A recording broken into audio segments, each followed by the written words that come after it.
got a special guest today, Dr. Stephen Golden. We're going to do an introduction on him in a minute. I'm down here in Cancun.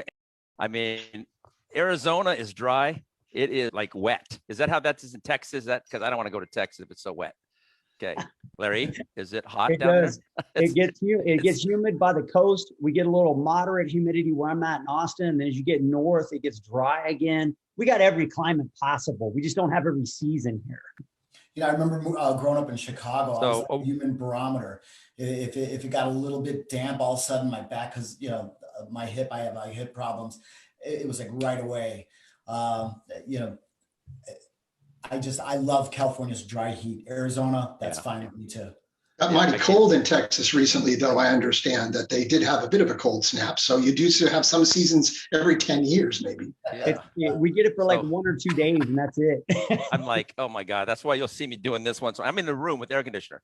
But before we get going, we have a section here we call What the F? And we're going to do What the F even from here. So Larry, don't you have something you want to cue up before we bring what the F is this week? I do. I can't wait to hear it either.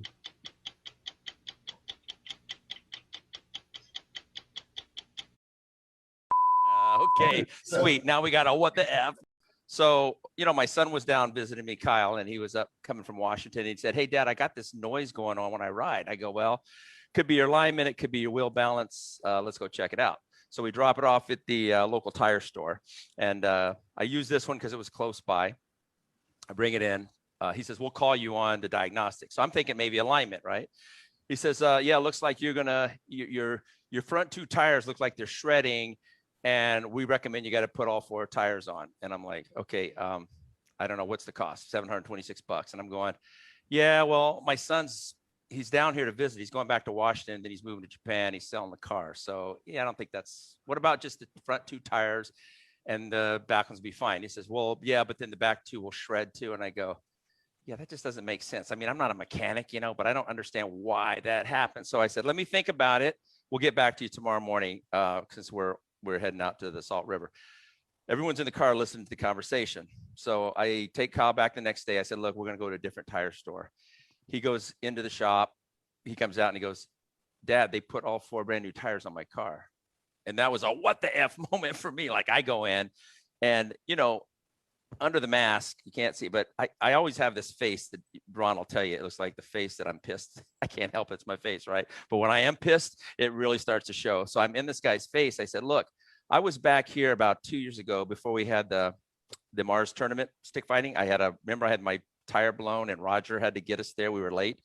Yeah. So at that time, before that, they told me I needed all new 4 tires, right? And I said, well, I thought it was like maybe a not alignment thing or something. No, you got to get 4 tires. Oh, you'll have the problem. So when I had that flat in LA, I said, how's my tires look? And they said, oh, they're all good. They just replaced the flat.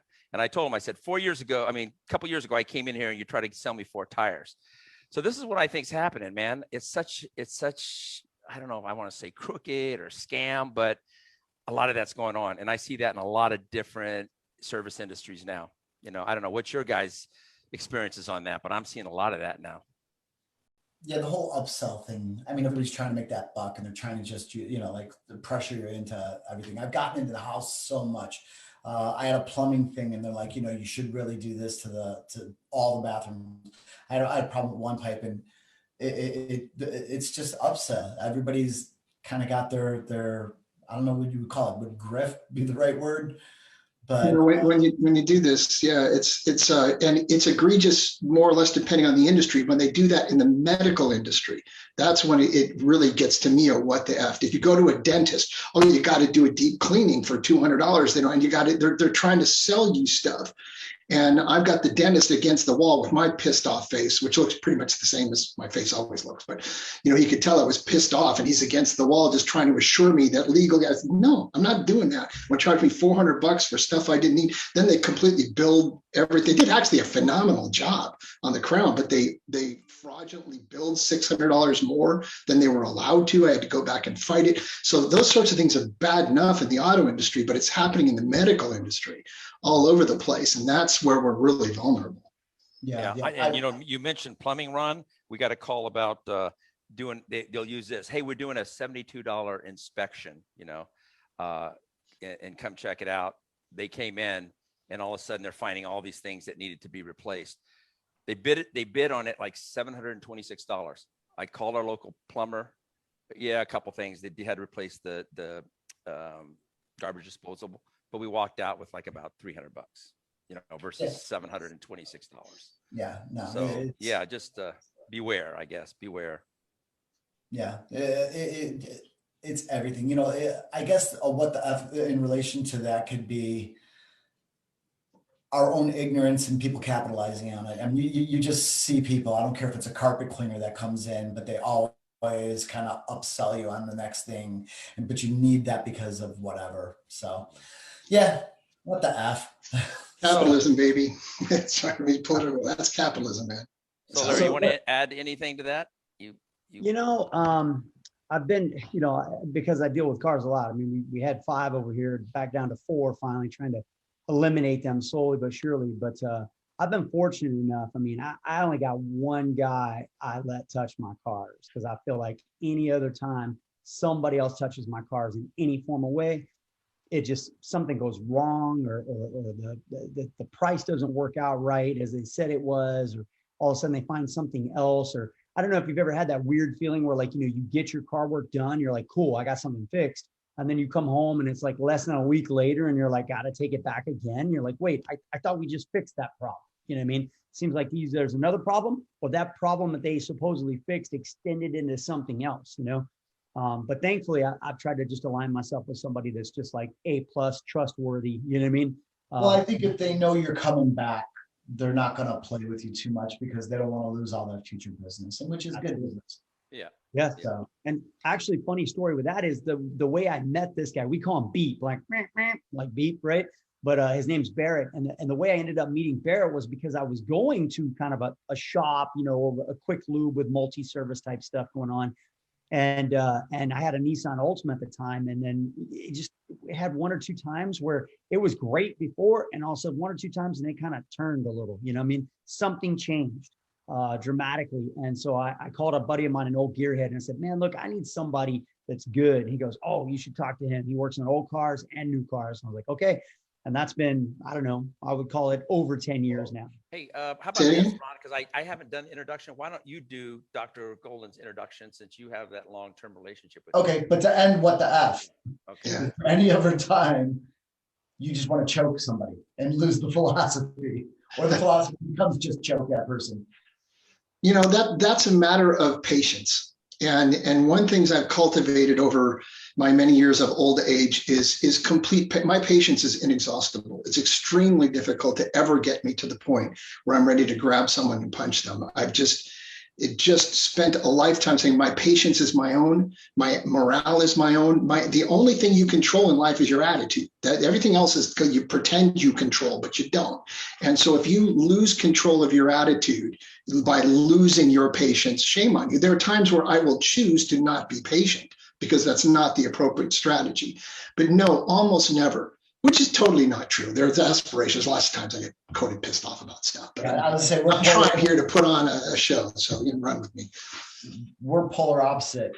Yeah, I know. I know. That's why that's why I'm here, Ron. It's because every time you blow a gasket, Diana goes, Ron, talk to Steve first, for God's sakes, before you call this guy an A, and then I write it up. You know how many times a day I have to call him? No. Oh man, that's my job. I'm glad. Okay, so let me tell everybody. All right, Dr. Stephen Gold has been in my life for probably 26, 27 years, maybe even more. I don't know.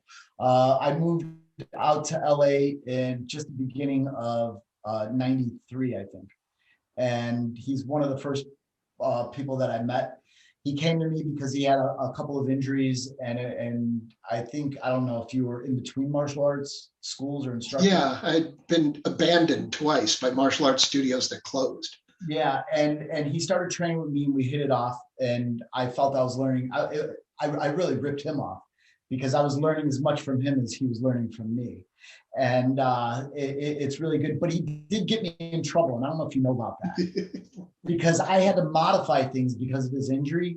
And Guru Dan had asked me in class, Ron, show this. And I started doing it. And he looked at me, he's like, what are you doing? And I realized, oh no, it's when I modified to work for Steve, and I looked like I was just totally blowing it. And then you try to do the explanation thing. He's like, yeah, whatever, just go on and get it right now, But no, Steve is brilliant, probably the smartest man I know, and I'm so happy to have him on. And I asked him if he would come on and do this, and he was gracious enough to do it.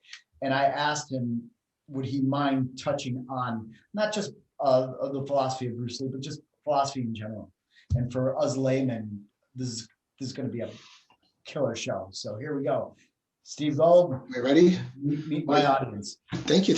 I'm just delighted to. This is something I've been thinking about for a long time and haven't had the opportunity to do. And when I get soon enough to retirement, which I'm getting pretty close to, I have kind of a book partly written in this area, and this is a chance for me to toss a few of those things out to people to begin the discussion. What I find is that, philosophy is extremely complicated and very technical. And when you try to just make it up as you go along, I see more confusion in the martial arts community. A lot of good dialogue, but an awful lot of confusion where things are being mixed up all over the place. And until you break it down and understand how it works, and my goal, especially this book I want to do, is to create a primer where I can give you the language. Here's the words. This is what the words mean, so that you can have tools for your discussion. And I'm not going to tell you what Bruce Lee means. I'm going to tell you what you need to know in order to have an intelligent discussion about, say, today we'll be talking about style without style. What does that mean? How can one talk a contradiction? That doesn't make any sense. How does one talk about that? There's some prior language to this. In some sense, everybody's a philosopher, right? People will say because everyone thinks philosophically. What does that mean? If you're familiar with the word meta, when people say something's meta means talking about something. I could talk about baseball and say that, what's the name of that Angels pitcher, Otana? Sergey, what was the name of that? You guys know the pitcher for the Angels. He's a Japanese pitcher, pitches play. He was the first, yesterday, to be the number one in home runs and the number one in strikeouts in 100 years since Babe Ruth. It's an amazing statistics, right? And that's talking about baseball. Now, meta discussions would be, why do we have baseball? What does baseball do for us? Why does the movie, if you build it, they will come? Why does this ring with Americans? That's a philosophical question. We all do that to some extent or another. Some people are not, let's use the word reflective. Some people don't think much. They just do what they're told. They go to church, they go to school, they do what they're told. But people who are reflective and think about things think philosophically, and that's a good thing. But philosophy is also a very highly technical discipline that's been around for thousands of years. A PhD is a doctorate of philosophy. That's what that means. It's a doctorate of philosophy, a doctorate of thinking about physics, math, history, whatever that PhD happens to be in. Now, Bruce Lee is not an amateur. This is the big distinction in our school. I've never heard Chuck Norris talk philosophy before. And one could talk about the philosophy of Chuck Norris if you want to, but all you're doing is imposing philosophical concepts on movies or things that he said. Bruce Lee was trained. He had an undergraduate degree in philosophy from the University of Wisconsin. He studied philosophy very closely. Now, granted, as an undergraduate. Washington, right? University of Washington, yeah. And granted, he didn't go on to become a professional philosopher, but he had the foundations for it. And if you want to understand the philosophy of Bruce Lee, what did he mean? What is he talking about? You have to understand the philosophical context that he was learning in, particularly the philosophy of pragmatists like John Dewey and American philosophers like that. Extremely important, and were very, very popular in the 1960s and made a lot of sense. When you know what Dewey and neo-pragmatism, it makes an awful lot of sense to see what Bruce Lee's talking about. So I'm going to go through, and what I'm going to do is give a real quick rundown of some basic philosophy concepts. Just give me 10 minutes, okay? I know a little philosophy lecture is a little tedious. If you got pencil and paper, I'm going to tell you to write some words down. These are a handful of words you need to know in order to be able to talk sensibly about this. Just a couple more words before I do that. I mean, a couple more words about who I am, so we're not completely confused here. I'm from Los Angeles, but I'm a graduate of the University of California, 9 years BA through PhD. I have degrees in political science and history, and a PhD in philosophy, where I specialized in legal political philosophy, philosophy history. I was a philosophy professor. I've published 4 books and dozens of articles. 25 some years ago, I went into online learning. I left academic philosophy and got into online learning, and that's why I philosophy doesn't make any money. I was pretty broke, but I did very well. I actually was founded the first university to offer the first PhD online. I've been doing online learning for forever. And you work a lot with the military too, don't you? yeah, and that was kind of the interesting thing, is that I pioneered online learning to the active duty military during the wars when it started in 99, 2000, 2001. I spoke to over 32,000 active duty members from Germany to Okinawa. I got so deep until the Joint Chiefs of Staff made me an honorary command sergeant major in the United States Army.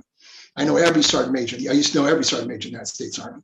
And everything from playing with their toys, letting me throw grenades and stuff. I trained with a level 4 combat instructor at Fort Benning. And so very, and the stories I have about the U.S. military will just, I've got another book on that. That's another show. That's a long show, and that's one that'll. I got to tell you, some of the interviews I did for this book, I was crawling under the table and bringing them into a paper bag, trying not to hyperventilate. Listening to the stories these guys were telling me were just unimaginable. But I did that, got very deep. You've told me a couple of times that you've been on, and you're like in class, and they're like, I gotta go. We're getting fired on. Oh yeah, I had guys flying B-2 bombers, in submarines. I had them chasing in Tora Bora, chasing Abu Sayyaf guerrillas in the Philippines. Hey, I got to jump down to the South Pole to pick up this doctor. It's like, that's not a jump down to the South Pole, dude. I saw that on National Geographic. That's a big deal. And the things that they went through in Afghanistan and Iraq, all through in Africa, it really is, those are fun stories for another time. Now I'm actually the Associate Vice President and Chief Learning Officer for Sophia University, which is a graduate psychology school.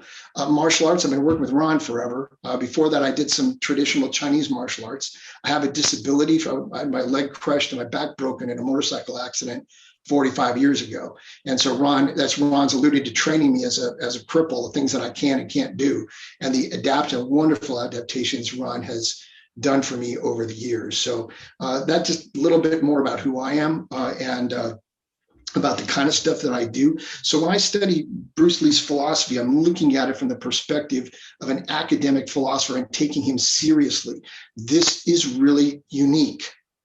You will find only in a handful of traditions in, say, the very, very traditional Aikido program schools where they have a genuine philosophical master who is someone who is wide, not just someone who knows a lot of techniques and is a good fighter, but someone who's got deep, deep wisdom and knowledge beyond just everyday wisdom and everyday experience.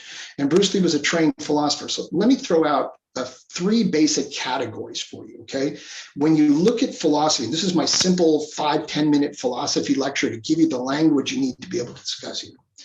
We're going to put philosophy into 3 basic buckets in a sort of logical way. You ask yourself first, what is it? What am I talking about? What is it? Then you ask, how do I know? How do I know this? And then you ask, what do I do?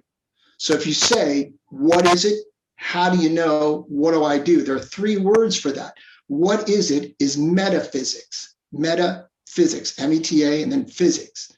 How do I know metaphysics? How do I know is called epistemology, E-P-I-S-T-E-M-O-L-O-G-Y, epistemology or epistemic. How do you know what you know? And the 3rd area is ethics. What do you do? What's the right way to behave? Let me run through a basic understanding of what metaphysics, epistemology, and ethics is. Then we're going to go to the text. Because the reality, when I say, how do you know what Bruce Lee said? How do you know what his philosophy is? What kind of question is that of the 3 I just gave you? Is that a metaphysical, epistemological, or ethical question? Which I just gave you 3. What was the second one I gave you? What is it? How do you know? No. That's an epistemological question. We often say epistemic. The Greek word episteme just means science of knowledge. How do you know something? And there's a lot of ways to know things. Well, we'll get to that in a minute. But how do you learn? And that's what I'm going to ask you a little. How do you learn martial arts? How do you know this? When someone says this works and this doesn't work, how do you know? There's a lot of issues related. Those are epistemological questions. Metaphysical questions is, what is it? Like, what is a style? That's what we're going to get to. What does it mean to say it's a style, but it's not a style? That's the what is it? Okay, how do you know that? And then what should you do about it? So that's metaphysics, epistemology, and ethics. Metaphysics. Metaphysics is this, okay, physics The Greek word physis means stuff. Physis is stuff, dirt, water, electricity, heat, cold. That's stuff. The physicist looks at how all this stuff interrelates. What happens when something gets really cold? Is the bridge going to break, right? That's physics. Metaphysics is how do we talk about the world around us? What is it? What is the world? How did we get here? Why are we here? How do things work in the world? A question like, what is a style? That is a metaphysical question. Telling you, okay, if someone throws a punch at your face, catch it in a zhong sao or a tan sao, that's a martial arts question. It's not it's a physical question. A metaphysical question is, why do we do it this way? How do we understand who we are as martial artists? Now, there are two types of metaphysics. There's idealist and materialist. Idealist metaphysics and materialist metaphysics. Idealist doesn't mean idealist like someone who is always looking at the sunny side of life. Idealist means that there is permanent truth. There are ideas that are true in the universe, independent of human beings. So, for example, if I told you 2 + 2 is 4, this is right. You guys are going to argue with me. 2 + 2 is 4, right? It always has been right. It always will be right. There's nothing any of us can do to make 2 + 2 = 5. That is true. It's always been true. And it always will be true. That's an example of an eternal truth that people want to hang their hat on. Another type of eternal truth, people who need to say there's some touch point, there's something in the world that I can hold on to beyond each of us, and from that build some sort of reality. This is where religion comes from. By and large, theology. Theology is a type of metaphysics. The world is made up how? Well, there's God, there's the Trinity, there's a single God, there's reincarnation. There's a million ways that religions look metaphysically at the nature of the world. Most all of them are giving you some permanent truth for you to hold on to, some idealistic truth to hold on to.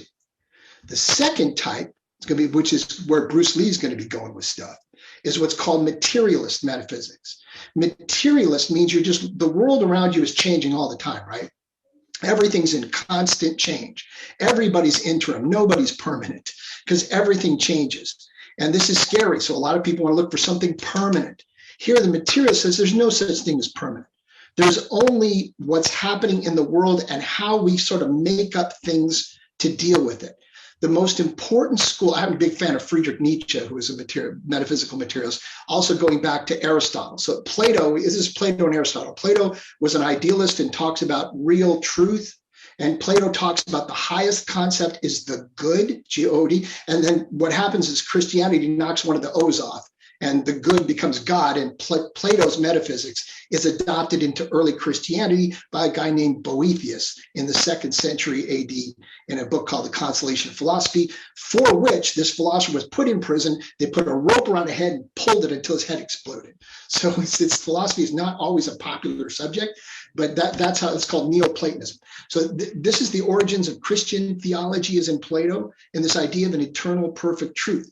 The opposite, the materialist view by Aristotle, Nietzsche, and John Dewey, an American philosopher of the early 20th century who was very influential on Bruce Lee.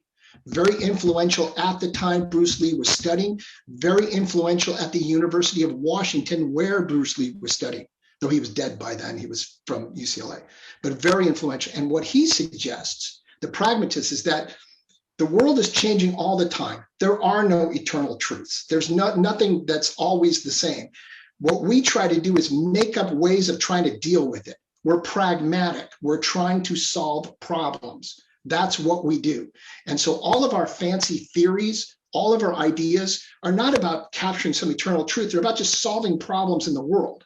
And the more you stop trying to find what's eternally true and just figure out a system for dealing with your problems, that's the best you can be.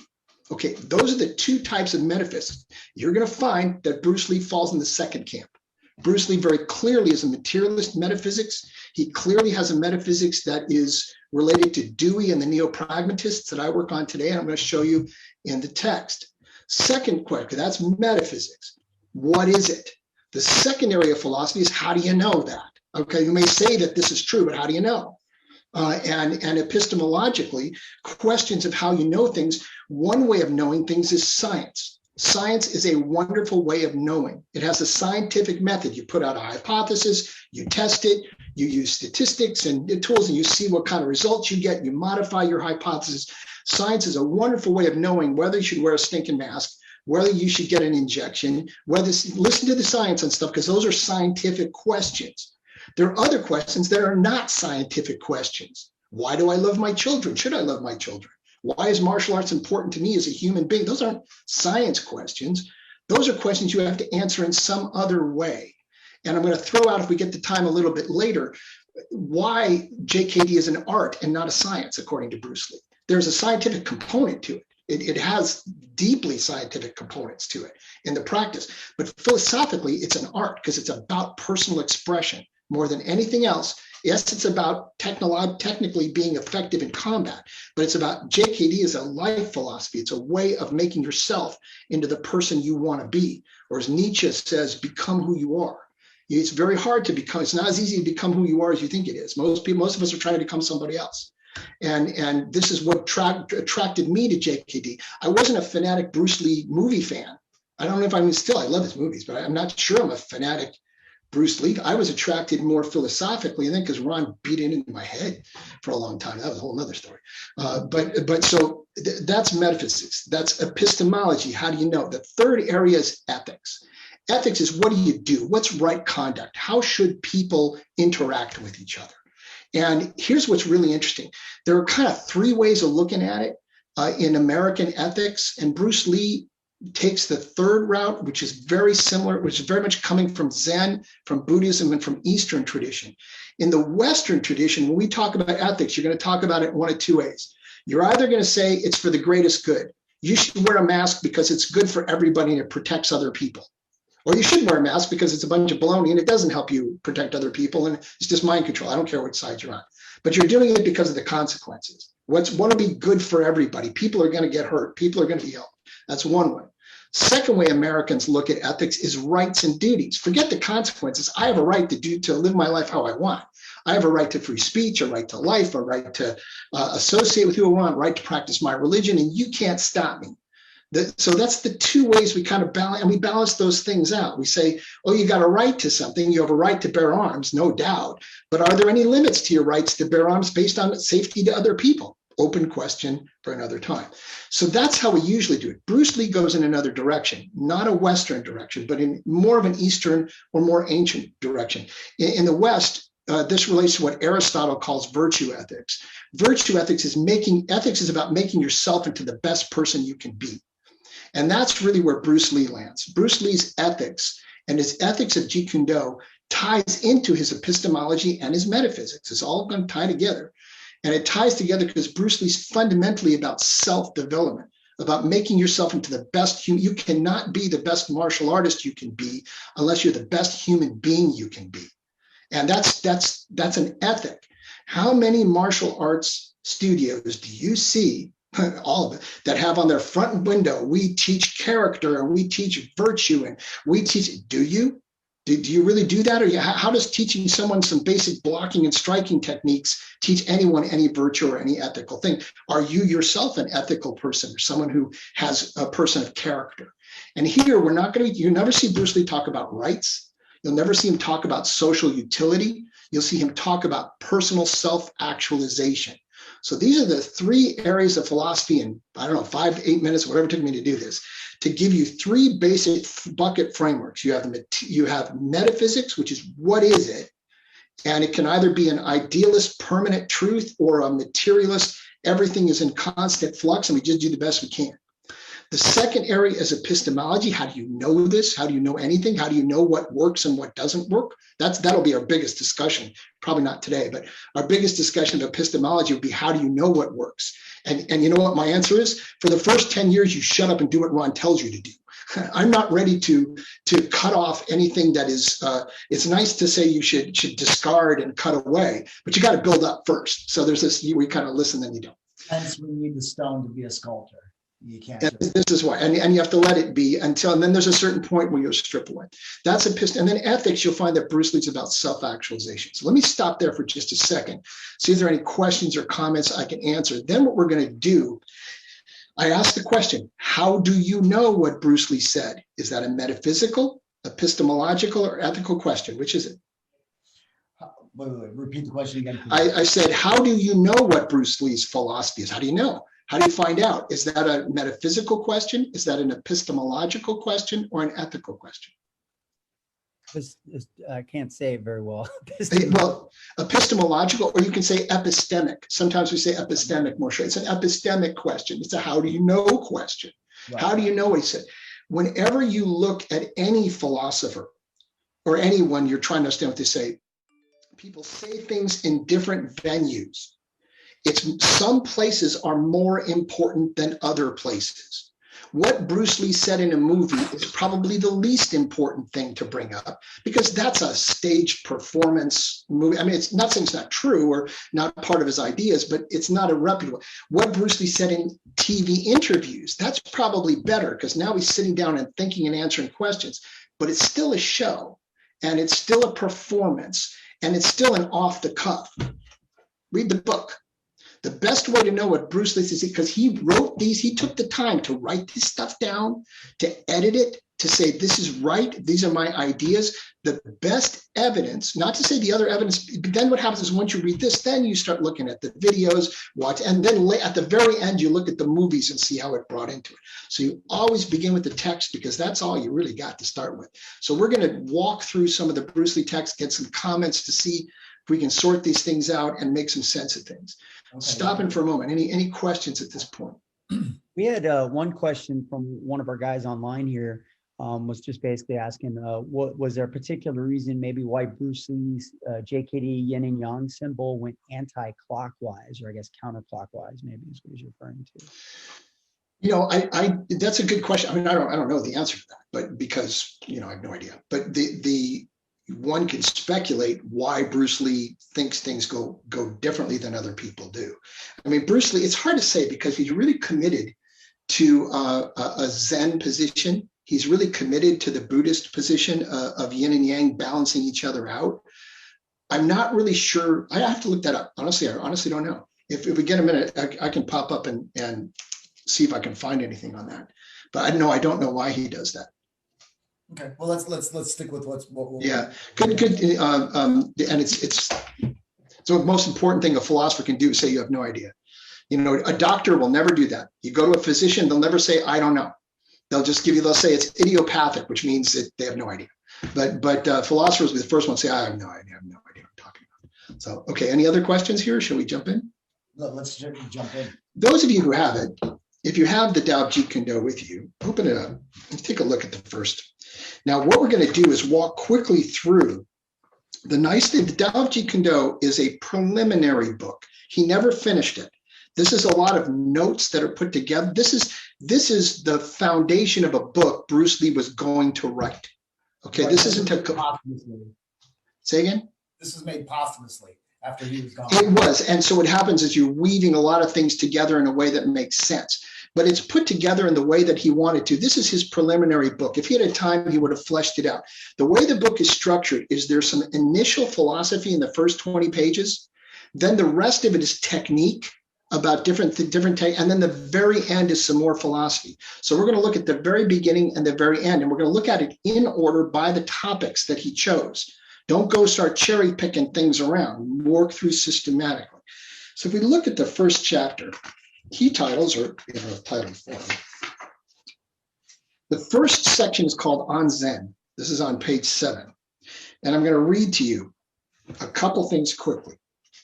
At the bottom of page 7, the localization of the mind means it's freezing. When it ceases to flow freely, it is needed. It is no more mind in its suchness. Okay, I'm going to explain that to you, and then we're going to jump to another one that's going to make a little more sense here.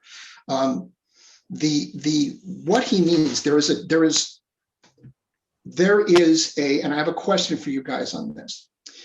In Buddhist philosophy, this is a really important concept in Buddhist philosophy, the concept of suchness. Okay, and let me explain quickly.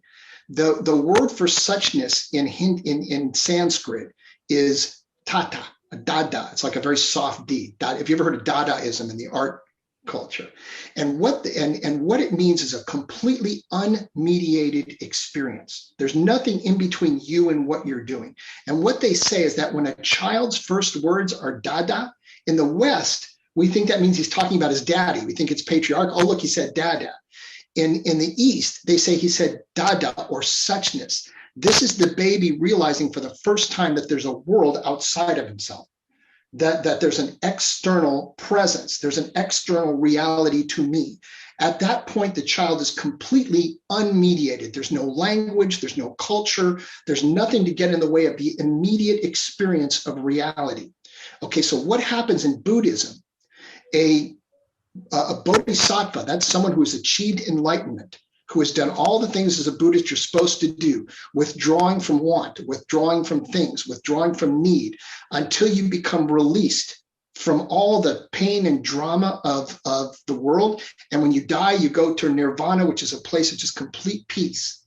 That bodhisattva is also called a tathagata, which means one who comes suchly.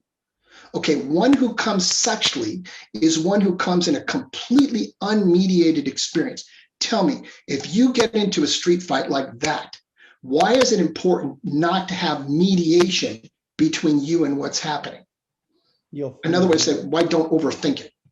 Yeah. It'll cause pause. It won't be reactionary. Is that it? I don't know if that's it, but when you go in, whether you're sparring or anything else, are you thinking, Ron, one of the things you always used to criticize Wing Chun people about was you always told me the over analyzing, the over academic, you do this, I'll do that, you do this, I'll do that.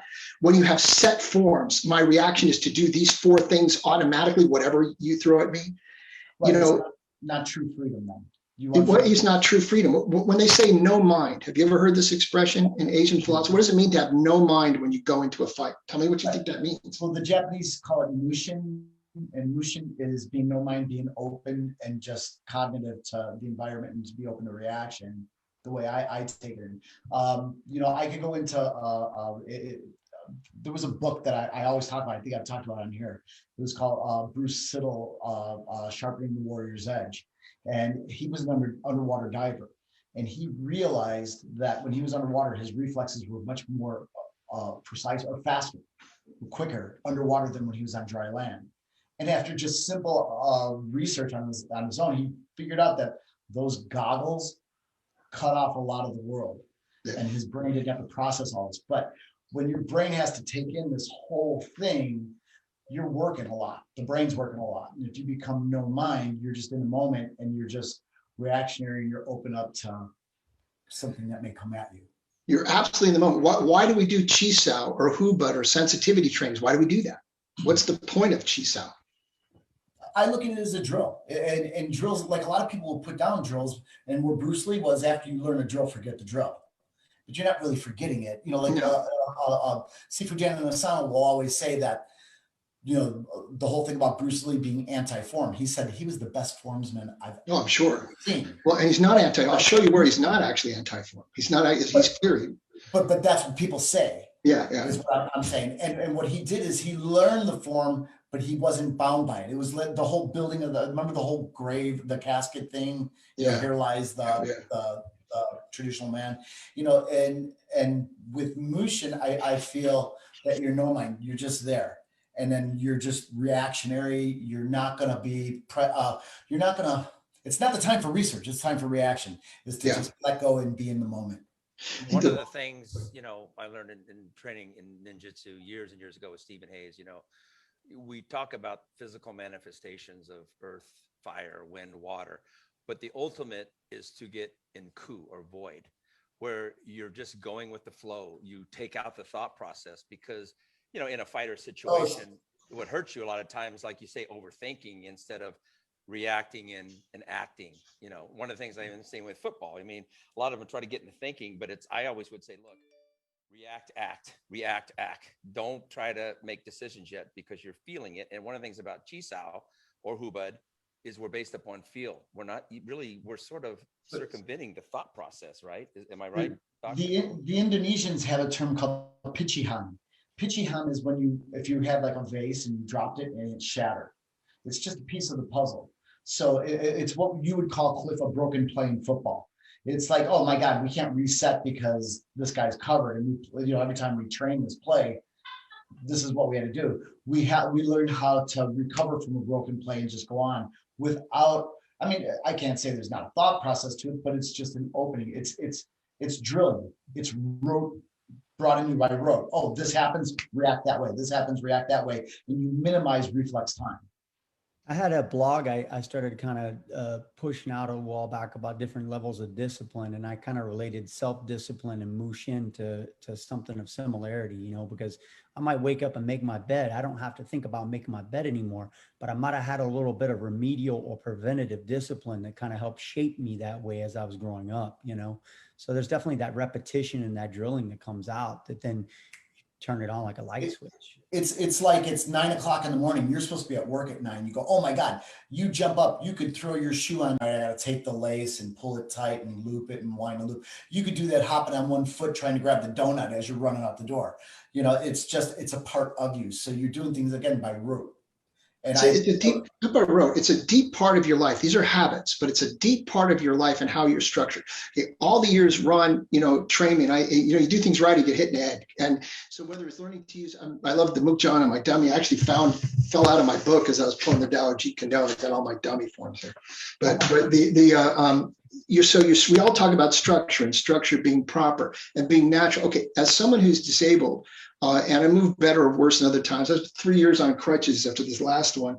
And every time I go to a door, like to walk into the front door of the school, big glass door, someone would push it open and it's coming right at my face.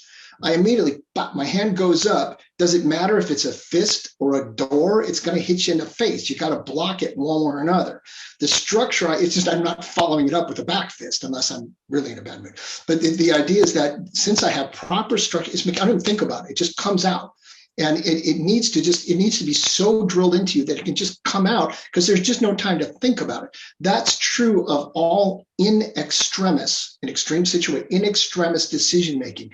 I have a study and a part of a book going, and I published parts of this on what I call the wisdom in the Army Command Sergeant Major. And it's about wisdom in extremis decision making. My research partners in Germany and Australia had done this research with firefighters and frontline workers and policemen. I brought them in, and we were doing it with the Sergeant Major Corps in the U.S. Army. And I was arguing that the kind of wisdom after 30 years of combat experience and military experience of making things happen, which is what sergeant majors do, as opposed to generals who are all strategy. It's a very different kind of wisdom that develops and becomes intuitive. It becomes quick. Your decision, you don't have time to sit there and think about this stuff.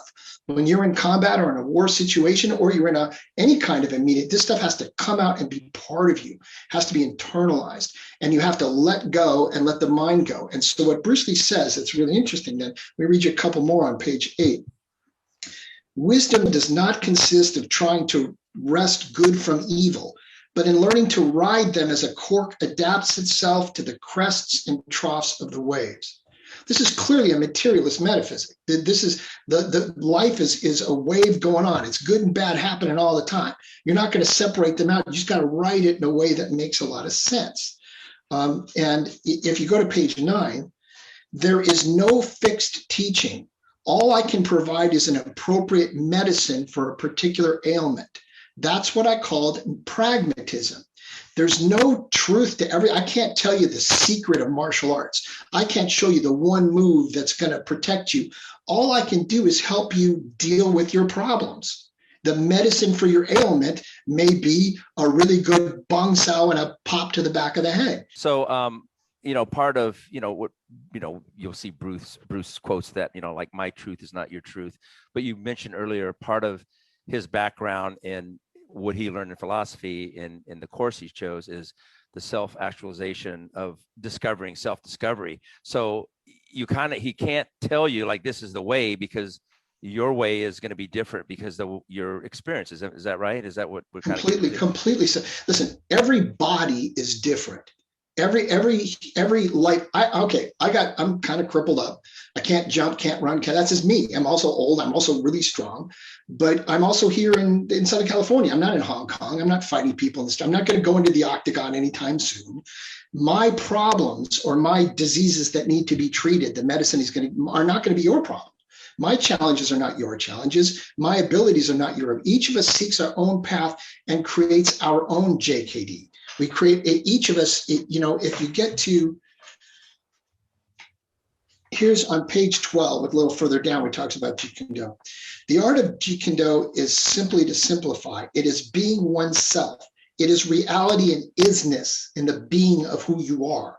Thus, isness is the meaning. Having freedom is its primary sense, not limited by attachments, confinements, partializations, conceptualizations. Go further. Jeet Kune Do favors formlessness, so it can assume all forms. And since Jeet Kune Do has no style, it can fit with all styles. As a result, Jeet Kune Do utilizes all ways and is bound by none to serve its own ends. And when you get, I don't want to get into these critiques, whatever, we kind of don't have too much time. But yeah, it becomes that not only is your body different and your life is different, but your process of self-actualization is different. Becoming who you are. So I've got children and grandchildren. I'm an academic. I do all sorts of stupid, play guitar, and that's what makes me who I am. What makes you who you are is going to be very different.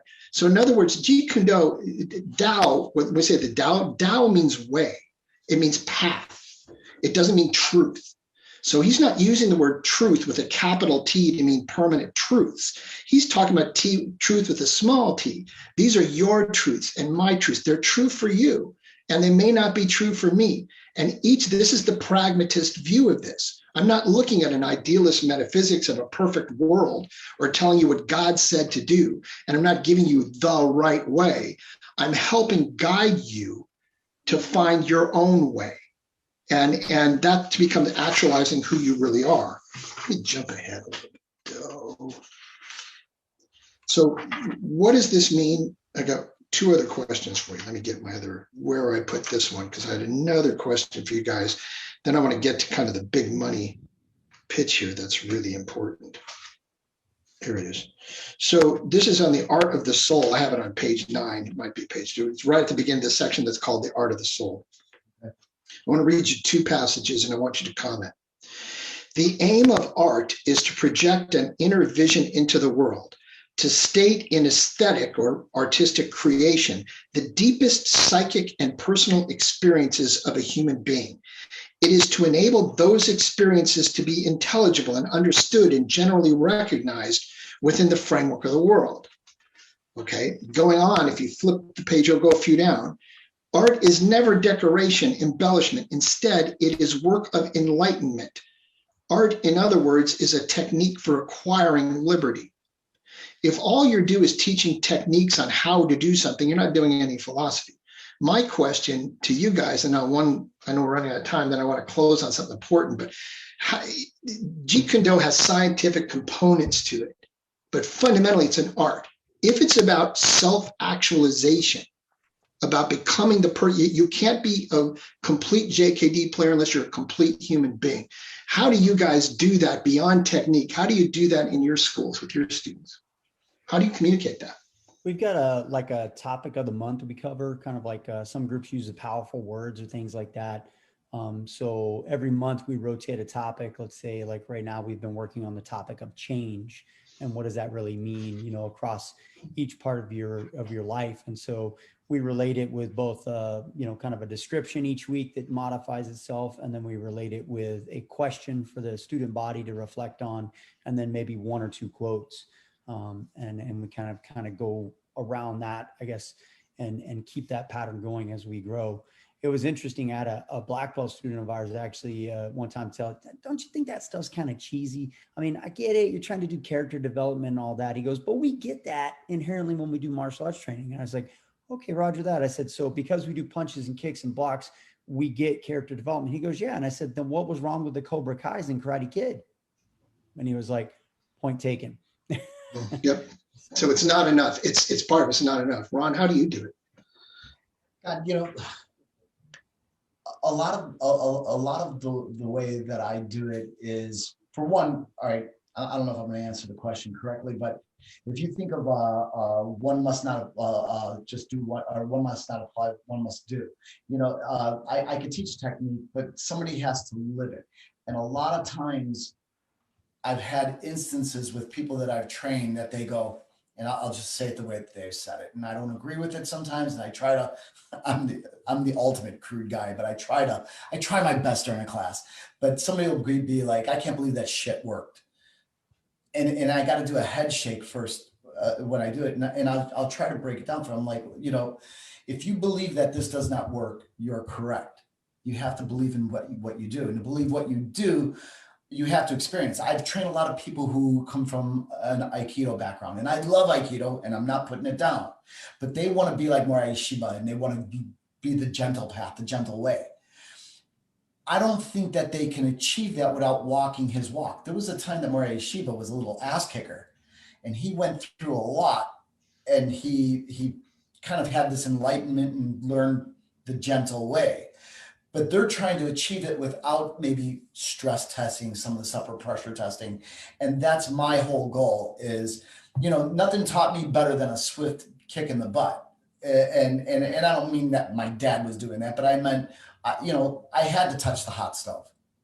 And I learned for a lot of people that they have to learn. I got to sit back sometimes. I could sit there and watch my son and say, don't. But sooner or later, he's going to just defy me and he's going to put his finger on the stove and burn himself.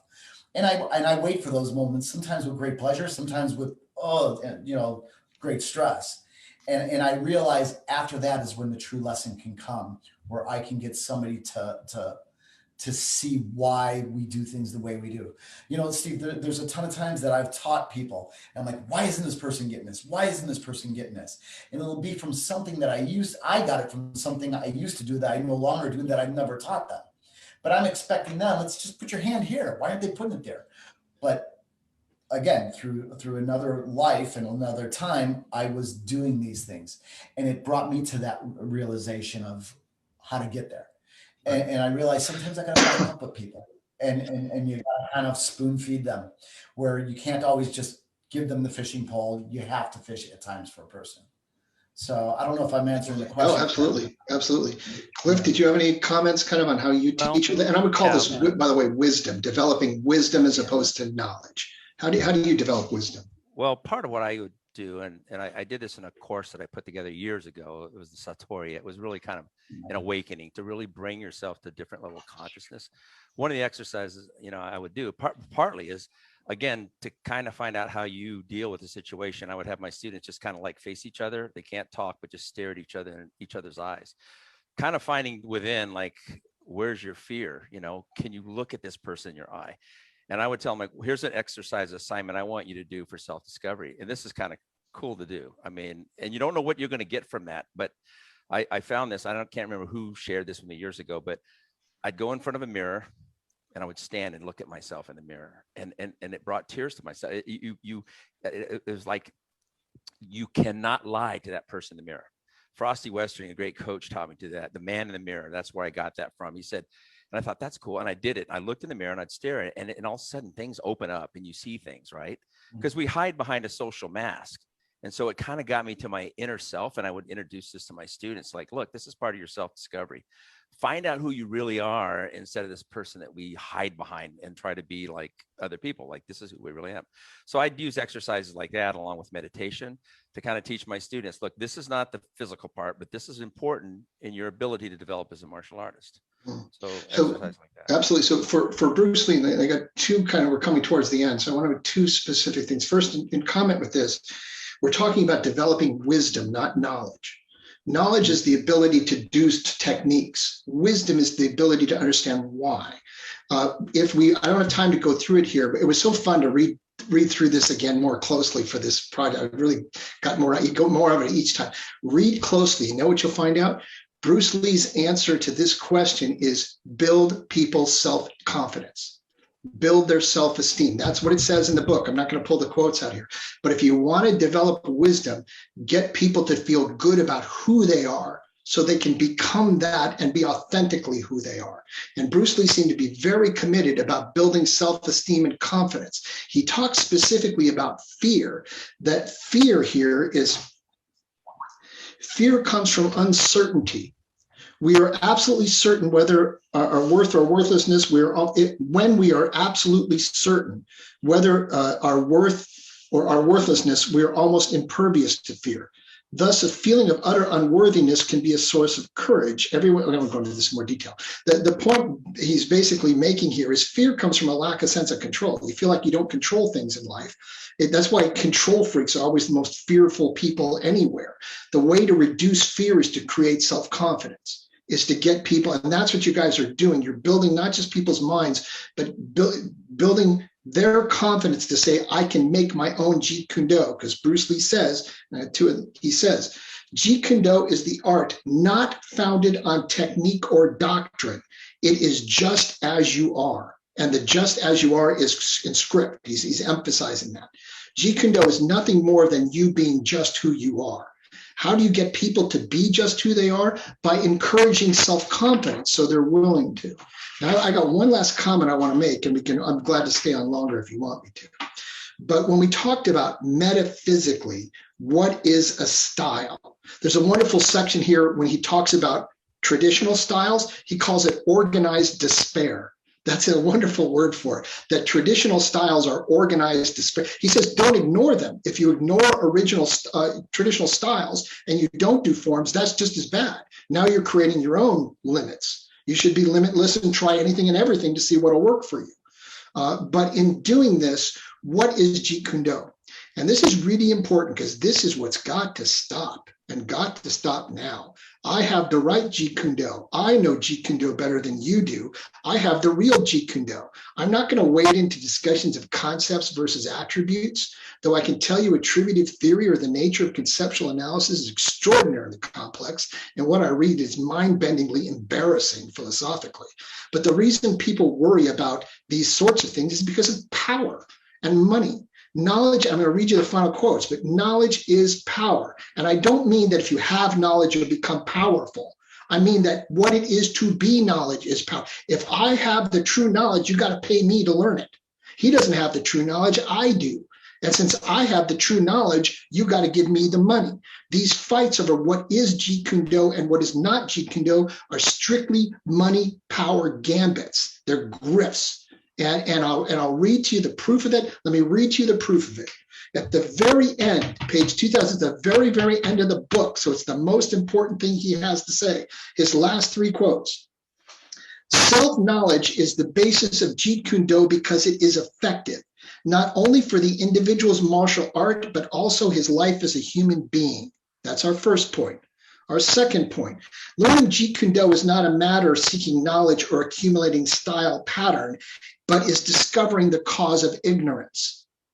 Jeet Kune Do is finding, and here's the most important, the last thing he says, and everyone should paste this on your school. If people say Jeet Kune Do is different from this or from that, then let the name of Jeet Kune Do be wiped out, for that's what it is, just a name. Please don't fuss over it. So Bruce Lee is very clear. There's another place where he says the name should be wiped from the face of the earth. If people start saying, this is Jeet Kune Do, this is not Jeet Kune Do. There's no such thing. Each of us walks our own path. If you are walking an inauthentic path that's not you, that's not Jeet Kune Do. And that I think we can fairly say. But to say this technique or this process, for me, for someone who can't run, jump, kick, or whatnot, things like hubud and trapping and joint locking and chisao and a mukjang, or my mukjang is my only friend. I don't have any other friends. I don't get to play with anyone else. I live a very stodgy, endlessly. So to close this out, I want to say that stop fighting over what Jeet Kune Do is or isn't, and make yourself into the best person you can be. If you want to be a good martial arts teacher, be a good person. Learn how to develop wisdom and character just as much as you learn, but understand that there are as many different Jeet Kune Dos as there are Jeet Kune Do players, period. That's my basic message. And I'll get awesome. Amen. Get a hallelujah. Yeah, no, that's awesome because, I mean, it's the main fight everywhere. Like the main things I see are Jeet Kune Do really sucks. It doesn't really work. Or Jeet Kune Do, that's not real Jeet Kune Do what they're doing. And I've gotten hit on a lot for it. Look at Ron. He's in he's fighting in his right lead. We know the Jeet Kune Do thing is an left leg. All these ridiculous statements have come at me and hit me. And then I've got like through this whole MMA world now, how many Jeet Kune Do players are in there? How many times have you seen this trap or whatever else? And I go, they just don't get it. No. And you know what? Every one of them, to some extent, is a JKD player because they're all doing mixed martial arts. Each one of them is picking out from arts. Oh, I want to use a Thai move, Thai boxing move on my elbows. My kick is going to be more like this. The best MMA guy, Bruce Lee, is the original MMA person because that's that's pragmatism. Pragmatist philosophy is don't take truth as an existing thing. Find out what works for you.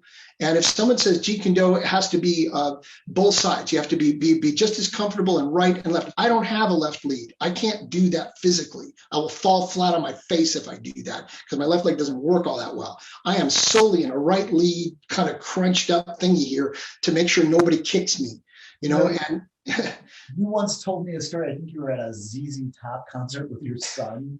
And somebody messed with him or something, and all of a sudden you're like, Ron, my leg was great for like 30 seconds. 30 seconds, yeah. And I was like, oh my God. So, you know. Yeah, that was actually insane. That was actually the Insane Clown Posse. So it was Insane Clown Posse. Even worse.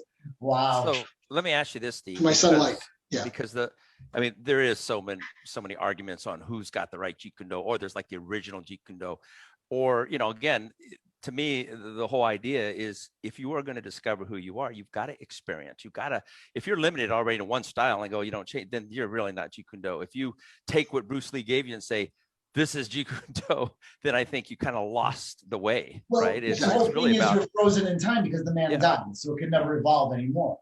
Mm-hmm. And you immediately know you're not following it, saying that it's freedom and it's self-knowledge. You know, if we all stuck with a Model T Ford, you know, cars would be kind of, no, we would never progress. We already said we got something that works. I'll have students, Ron, that come, you know, got their black belt like in 98 or 2000. They come in, they join me now, and they go, but you were teaching the bob and weave more back like that. And I go, well, yeah, but that's for MMA. Now I'm got to worry about someone double leg takedowns. I got to worry about getting the knee. I modified that. I mean, that's the whole thing about, to me, Jeet Kune Do is you gotta go with the flow. You're going to constantly, you know, go with the changes, right? Like when I wrote the book, I got a lot of heat for the name of our book, Steve, Principles of a Complete Fighter.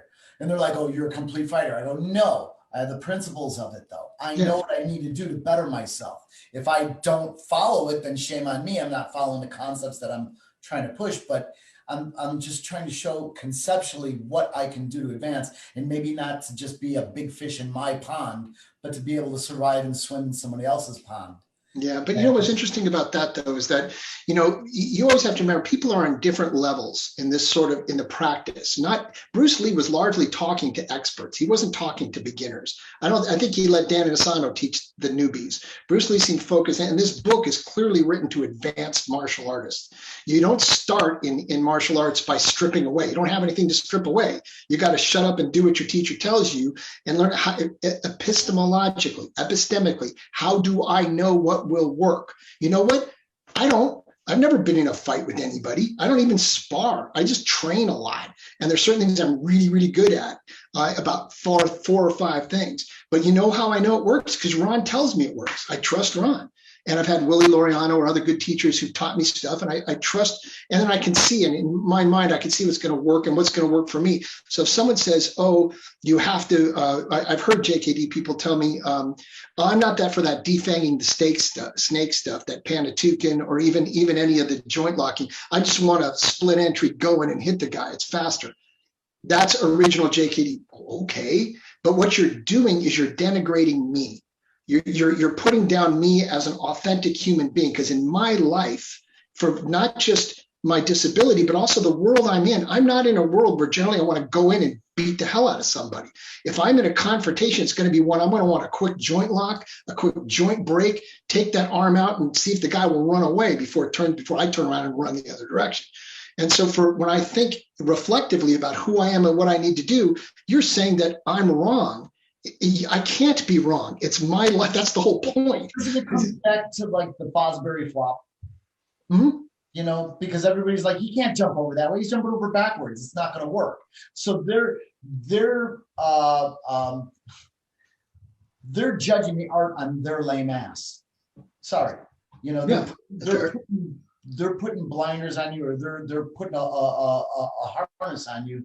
Where if you're like, oh, you know, I always talk about this story, Steve. When I first started stunt work, I was nice enough. There was a stunt coordinator named Jeff Pruitt, and I was doing Power Rangers. Sorry, but I was doing Power Rangers, and apologize to me. I think it's cool. he would give a lot of guys a chance. Jeff was an amazing stuntman, and a lot of newbies. Yeah, come on. If he thought that you weren't going to hurt somebody and you had some control, have at it. And he brought this guy on, and this guy was doing this amazing stuff. And Jeff ran up. He's like, "Where'd you get that from?" He goes, "I watched it in this one like Hong Kong action film." And he goes, "I know that film, and it was back in VHS days." So he brought the film in the next day. He goes, "Show me where that's at." And the guy fast forward, whatever, to the point where he's seen that scene. He goes, "Right there." And Jeff goes, "That's a wire gap." And he goes, "Oh, I don't know. I just did it." So this kid wasn't told that couldn't be done. If he had been told, he probably Wouldn't might have have never tried it. But he figured it out how to do it without wires because he had no ceiling. And he was just creating, and we would have judged it on our lame ass. Yeah. And it had no boundaries. So that's why when I see somebody doing something, I'll just sit back and watch sometimes. I just want to see what comes out of it. And sometimes, you know, yeah, it's the expected result. But at other times I go, "Oh my God, this is brilliant. They went somewhere I never thought they'd go." Well, and Ron, I think the you and I have been together forever, and I think as a teacher, one of the things I've always appreciated about your teaching style is it's extremely respectful. You respect, and this is something any martial arts trains and teaches. It's treating other people with respect and knowing that their truth isn't going to be your truth. That your truth, you can't make them do things the way you. I've seen it. I was in a traditional for about 20 minutes. I went to a traditional Chinese studio here in Torrance some years back, and I'm watching these people who are, some are really good. Dude, you're just not set out for this. You're a stocky little guy. You're supposed to be jumping up in the air, and you're just not a fit for this style. They're trying to shove you in this little box. You always treated your students with respect. And which is, given how disrespectful you usually are to us in terms of the way you talk, in actuality, in terms of the ethic, it was always a question of treating people with respect. And, you know, it's not saying training with you isn't frustrating, because you intentionally frustrate your student, you know. And you remember time I asked you, I go early on, I remember asking you 20 years ago, okay, I'm training martial arts and people are saying, well, I just have a gun, you know, there's nothing you can do. I'll just pull out my gun and shoot you. I said, what am I supposed to say to that? And you got on my face and started screaming at me, going, "Where's your gun? Where's your gun?"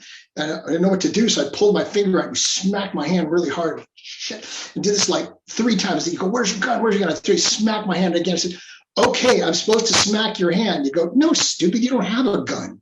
You know, that's the whole point. These people say stuff. You couldn't just tell me that. You couldn't just say, "Steve, no, the answer is they don't have a gun." So I'm not saying learning from you was always easy, but is always respectful for who I am and my path. And that's what really mattered.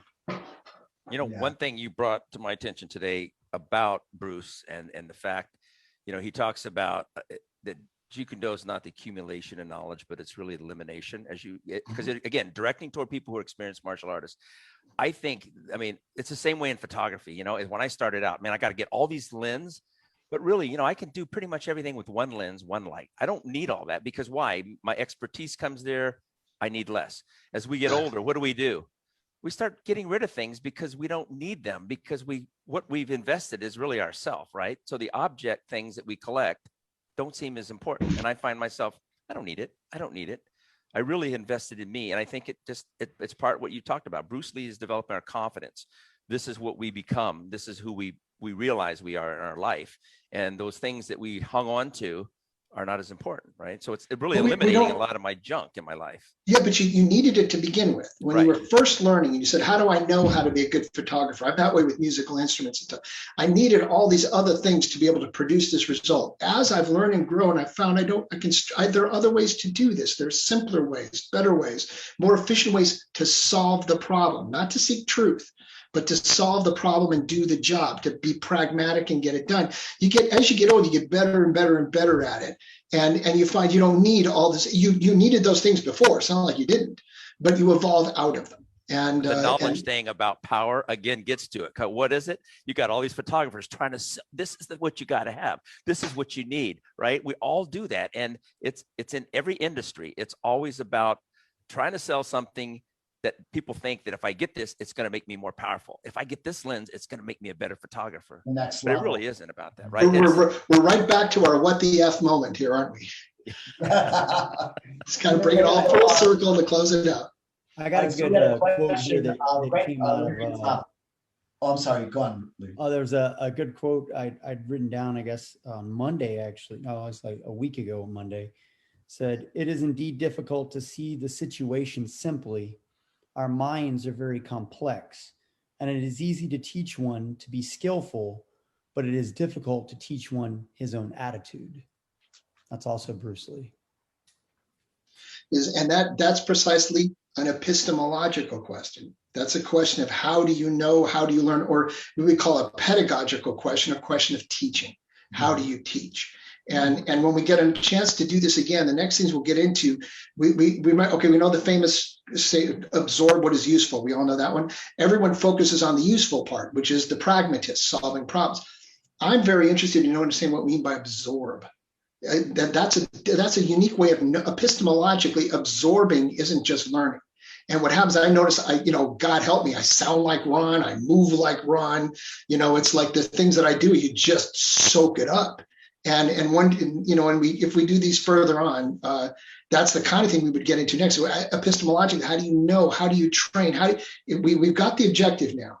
There's no right way to do things. Everybody's on their own path. As a teacher, we're there to help them through self-confidence, cultivate their own path to be the best person, the best JKD player that can be, period, full stop. Now, how do we do that? How do you build self-confidence? How do you get them to, if you want to talk about absorbing, the first thing is being a role model because they're watching you. It's like being a good parent, being a good person. The kids don't listen to anything you say, but they watch everything you do and they imitate you. And so it's the same thing with teaching. I imitate Ron all the time, which is sometimes hilariously funny, but that's another story. I'm trying to figure out how to get you to be on every week. But anyway, let me get past that and go. I'm going to read up a question. Randy Ciardea, he said, preferences is what you choose to do. What you choose to do is fine for yourself. I don't force my preferences onto my students. And that there, yes and no. Yeah, yes, that's basically what we're saying here is that it's not about your preferences, it's about their preferences. And as a teacher, teaching's about the teacher. It's not about, teaching's about the student. It's not about the teacher. It's not about what I know, it's what you learn. If the students aren't learning, you're not teaching. So there's certainly a truth that if you don't respect their path. On the other hand, there are times where you get the smart-ass student, which I've heard 10 examples of here, who can, why is this going to happen? And how does this work? And how do you know? Sometimes you got to smack them in the head and say, shut up and just do what I tell you to do, because you're not far enough along in this field to strip away or to challenge. So there are times where you're going to impose your own view of things on the student, which may not always be functional. It may not be what they need, but it's and this is part of the whole teaching process we can talk about another time. But in the teaching process, if the person already is detailed in martial arts and you're helping them refine, yeah, you don't push them, but you don't have a choice. All you have is your way of seeing things. And that's the other side. There's no objective truth here. Remember, that's idealism. There's no objective truth. There's just subjectivity. That's all there is individual subjects and subjectivity. You cannot teach without imposing your subjectivity because it's all you know. I can't get in and say, teach your attitude. I can't teach your attitude. I can't get into the side of your head and your body and your life and know what you need. I can only help guide you as best as I can. So I say, yes, you're absolutely right. That's what Bruce Lee says you should do. But practically speaking, as you train students, all you have is what you know. And all I know is what works for me. So I'll show you what works for me and try to help figure out what will work for you. I'm just helping you figure out your path. So there's an element where you're sort of stuck because what else are you going to do but what you know? So your subjectivity is always, so the trick is to know when you're doing it. It's not that you don't impose your subjective framework. It's not that you don't impose your JKD on a student's JKD. that's going to happen. It's about you being aware of doing that. And so you can control it and do it appropriately, because there's no such thing as saying, here's the objective truth. You go find it. It's you're finding your path and I'll do my best. And, with a good student teacher relationship, you kind of work it out. And at the very beginning, it's just shut up and do the form the way I tell you to. And over time, and it is in a position. When I first started with Ron, Ron teach me what he knows. And I went to Ron because I wanted to learn the Mukjang. I want to learn the dummy. He wanted to teach me sticks and I wanted to learn the dummy. So he got mad at me, taught me the dummy, refused to teach me sticks for like 3 years. But it's about not just imposing, it's about knowing that you will impose your view and you need to do it consciously. So you do it in a way that best guides the student. Really good question. Well, we really enjoyed you having here, and I know we'd want to have you back, definitely, because you've really, really opened our minds a lot to understanding. And I'm going to go back and read the Tao Te Ching as soon as I get home. But in the meantime, I'm going to rewatch this episode 5 times too. What's that? I'm going to rewatch this episode 5 times. Yes, for sure. And but in saying that, we got to wrap up and get good notes there, Larry. Is there anything we need to cover? I do want to say that I do this for fun. And if any of you need me, call me. If you have something going on at your school and you need a philosopher and you can't find one in the yellow pages, call me. I'm free. I don't do this. This is not I make my money in academics. And so this for me is just sheer fun. I wrote that book for Ron and gave it to him. So he doesn't, this is stuff I do. So if any of you guys need stuff in JKD family, we're all family. Just let me know. I'll be glad to jump in, help you guys any way I can. Yeah, Steve helped me tremendously on that book. I mean, I always tell him, you can't make me sound intelligent.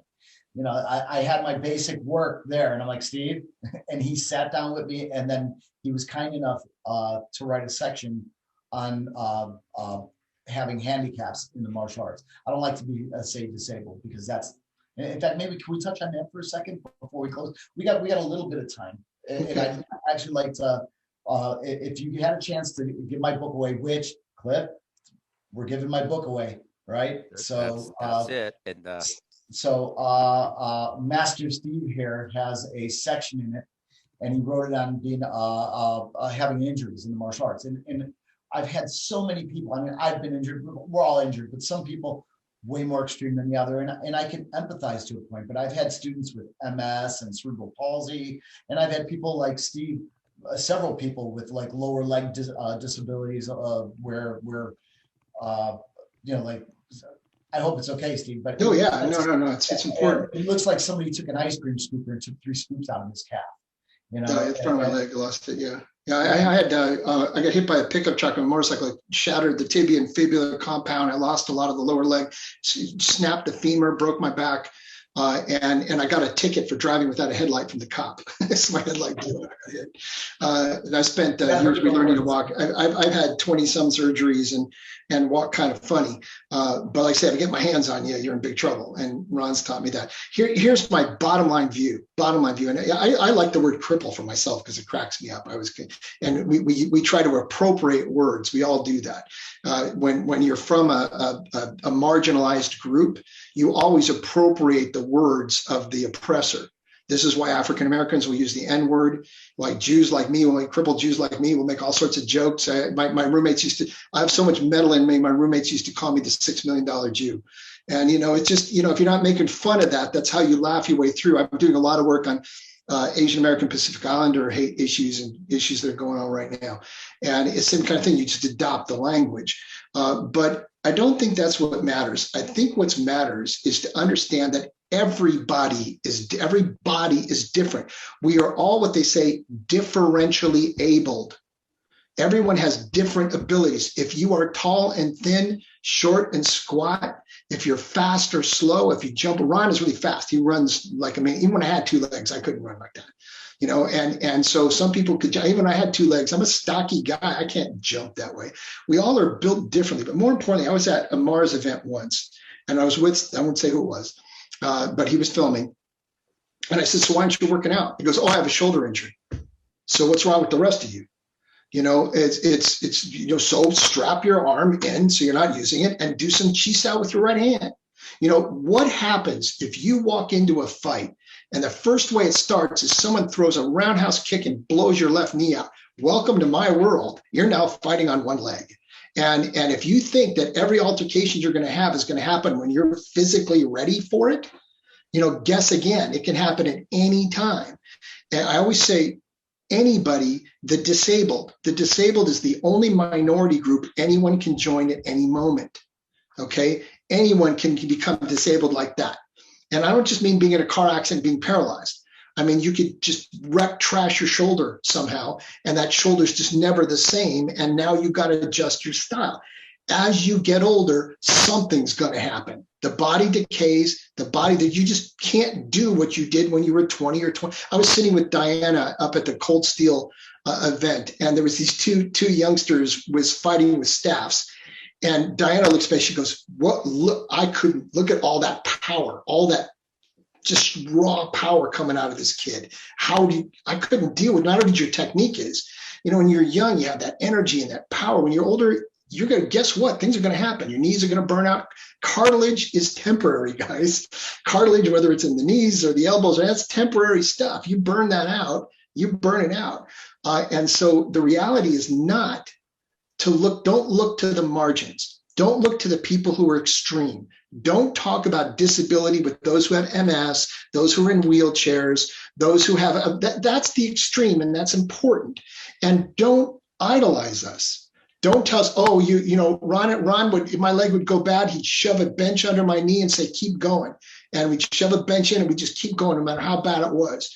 Great. And everyone say, good for you. Screw you. Good for me. I'm just doing what I got to do. What everybody's got to do. Do what you got. I'm not special. I'm nobody's hero. Nothing I do is heroic. And that's my view is, you know, obviously it wasn't that important in their life to where they said, all right, that's past me now. I'm going to let it go. I can't let this go. I've had my injuries and it's part of me. But we are coming on the hour. I've got to wrap this up. I hate to wrap it up. I love having you. Again, I'm going to watch this episode 5 times. I want to make you a weekly staple in this. I wish I could. But so we got to talk about a couple things before we sign off. Star Wars Days, it's coming. May the 4th. Hey. So we filmed an interview with Diana that's going to air on the 4th, or Revenge of the 5th. Get it? The 5th. So are we going to do that in 2 sections, Ron? No, you know what? I'm going to do it in one. Let's do it in one, because I mean, you know, if that's okay, I'd rather, because I think it's a little longer, but it's going to be awesome. It's a great one. We had reported. Yeah. And then the website, we got to talk about that real quick. May is the big launch. And I let you guys go do this. I actually have a meeting in about 3 minutes I need to jump into. So I just excuse. Thanks so much for the opportunity to chat today. Sir. Thank you. Available anytime for anybody. Thank you. Very good. Thank you, gentlemen. Take care. I wish I could give you a hug, brother. Love you. Soon enough. Big hugs and kisses to Di, too. All right. Hey. All right. So we have the Diana interview. We have the website. So let's hit that out for everybody real quick. May, big launch. We're not giving an exact date yet, but May is the promise, correct? Exactly. In May, we're getting closer, but it probably toward the end of the May. But that's our first phase, and it's a lot of big changes. Ron has created a lot of new material. A lot of people have, you know, voiced their opinions about their missing pieces. Larry went through that. We've been working together and getting all that to piece together, and Ron's been working nonstop getting. We keep bugging him for more material, so that's going to be awesome. My problem, I'm not a one-man show, but I'm close to it. With COVID, you know, I have a friend of mine, Dwayne. He's starting to video stuff for me, and I have one partner that, you know, well, I'll 1 or 2 people that I'll trust being by. I'm vaccinated now, starting to get a little gutsier being out there. You know, it's funny, like I know we're coming to the close, but at the start of this pandemic, Diana and I were talking about our year. And I remember like the first big week or 2 when everybody was scared to death. We had to go to the store, and it was a little 6-year-old or 5-year-old boy running. He kept running at me, and I started running from him, and I had to stop and laugh. I go, I'm literally scared of this little kid. He's running right at me, and I don't want to catch this virus. Who knows if he has it? I don't want to make his parents mad, like you're touching my kid to get him away from you. But it was just crazy. I was running around like a madman in a store, and this kid I don't know if he thought I was a game, but he was running after me after that. And I just thought of how ridiculous I looked at that time. So, with the year gone by, we kind of got a handle on maybe a lot of the do's and don'ts. Although a friend of mine who had just filmed with me a week ago, Richard Lee from Washington, got COVID, got it. And I don't think he minds me saying it. He's said it to others, but he was just like, damn it, I was just set to go get my vaccination and I got it. So he's doing okay, but he's not feeling real well, but he's going to survive. But anyway, back onto this. I'm filming more, but I'm editing most of this myself. So, and I've got other things on the plate. I've got so much footage stockpiled that I've got to get that you guys haven't even seen yet. So as I get it, I'm throwing it in there. You guys can do your thing with it from there, but we're filling a lot of the holes in the online training that people are. We're changing a little bit on the way we do our subscription. We're mainly going to a yearly subscription because it's been a really hassle for trying to get people to get their payments through. But it's going to be cheaper for those people, right? It's going to be less expensive on the year for sure. Yeah. So you're getting more bang for your buck. That's the way we try to put it together. So, literally it's going to come to about $16-$70 a month when you look at it that way. So, almost all my photography thing is are on subscriptions now. Whether it's Adobe, whether, I'm using, downloads to access different photos and stuff like that.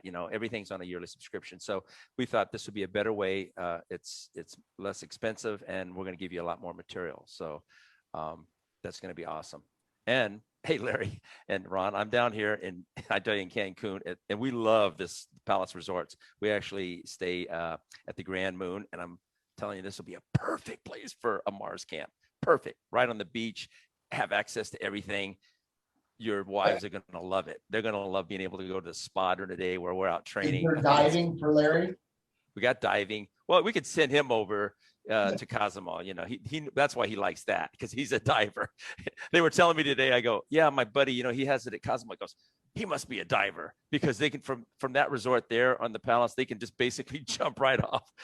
I go, yeah, but there's no beach for me, man. It's all rocks. I said, I love the beach. So yeah, we'll talk about that later. I've already had one of the Mars guys, when he saw me here, says, that would be a cool place to have the camp. I go, yeah, I'm working on it, man. I'm working on it. So I don't know. You look hot and sweaty. Is there a place a little less dry?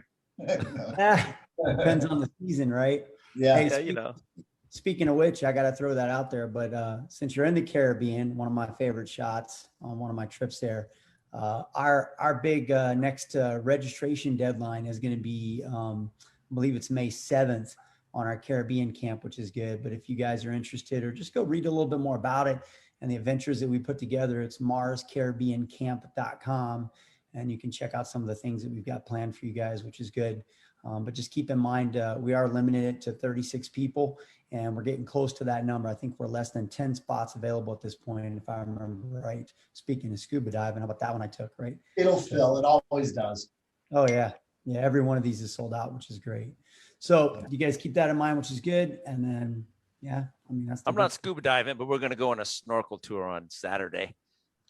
Only because the guy showed me the photos there, and I go, oh man, I'm bringing my camera. That's what I'm going to do. A lot of photography. Got to do it. Can you go underwater with your cam? Do you have that ability? No, I can buy a housing for it, okay. But I'm not taking this camera that I got with me anywhere that I could lose it. So, yeah. All right, gentlemen. So I loved having Steve Gold on. Yeah, he was awesome. And he's. It's no lie. I talk to him often. I'll get hit with certain emails, and I have a knee-jerk reaction. My wife always goes, "Call Steve." So I get all proud of myself. I'm like, "Hey, I called Steve today." She's like, "Why?" I go, "Because this guy said this, and you didn't need to tell me to call Steve. I called him." And he usually says, "Just mail me it." And at times he'll tweak what I say, or he'll take the ego out of what I say, and he'll just paint people in a corner with facts. And I found, he's pretty good. He's got a great bulletproof vest. I'll say that, So I love the guy. All right. So gentlemen, till next time. All right. Well, I'm going to go hit the pool. Yeah, go ahead. Go have them. Got a couple more drinks. I'm going to get my blue Hawaiians down tonight, man. I got to go get on the road and drive 20 hours. So you have an extra drink for me, will you? Yeah, me too. All right, brother. All right, guys. We'll see you next week. All right, bye-bye. Later. Bye-bye.